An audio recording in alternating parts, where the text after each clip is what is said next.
Hello everyone, this is False Mind Reads, and today we're here to talk about Exile, which is book 2 in the Dark Elf trilogy by R.A. Salvatore. Now, a few days ago I released a review on the first book in the Dark Elf trilogy, and I read this one in June, which, it was to break up the Malazan series. These are nice little novels, and plus I love D&D, and I wanted to know more about the Forgotten Realms. If you want to know more about my thoughts about D&D and the Forgotten Realms stuff, watch the first video, the first video in this kind of trilogy of videos reviewing the trilogy of books, and you'll see that. But I need to talk about this as a novel, whereas Homeland was really good as a novel. It worked in that you were switching between the point of views of basically all the family, and you got to see like Drizzt and his mother and how his sisters were feeling when Drizzt wasn't there, and all of this stuff. There was intrigue within the schools of Menzoberranzan. Menzoberranzan is an amazing setting for like anything. You could set games there, like political intrigue games. You could set like just so much. Like, part of me kind of hopes that there's like a CRPG set where you can go to Menzoberranzan, because that would be amazing. Anyways, Menzoberranzan is an amazing setting for a political intrigue style novel with fun action, and that was the first book.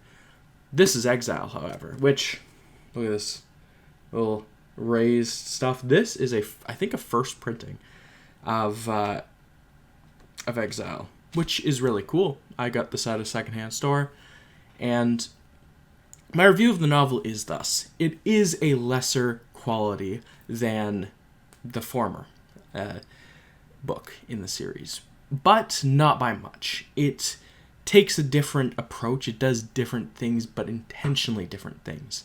This isn't trying to do the same thing and failing. It's doing something different and coming out with a result that overall is lesser.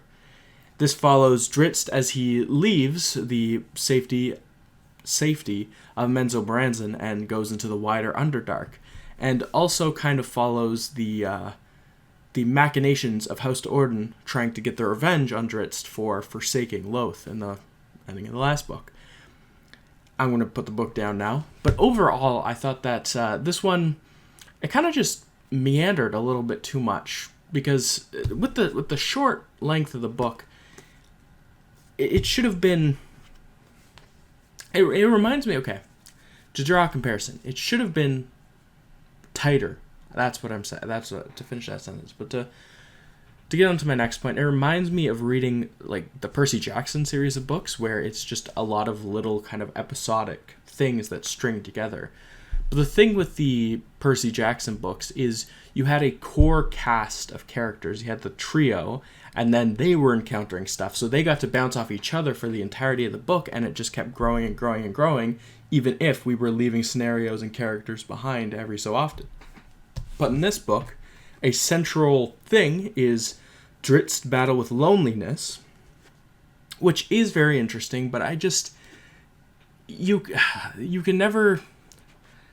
I think that a mediocrely done internal battle will always pale in comparison to a well-done trio of characters. And that just goes for basically every time that I've read. I much prefer a group of characters than one central character struggling with themselves. Now, it can be done.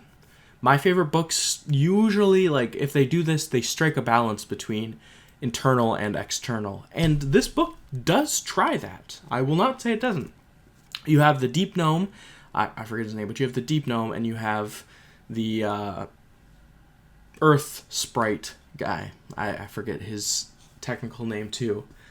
And they encounter challenges and face different stuff in the Underdark, and it's fun, but I mean, I don't want to say it's overall pointless, but this book felt like the middle book in a trilogy. It felt like it was a journey where it didn't know where it was going. Now, I love journeys, but journeys where you just are, it's not even a journey at the end of the day, is it really? It is more of just a wandering, a just blatant going out and seeing where it takes you. And at the end of the day, I don't think that works as well as it should for a novel.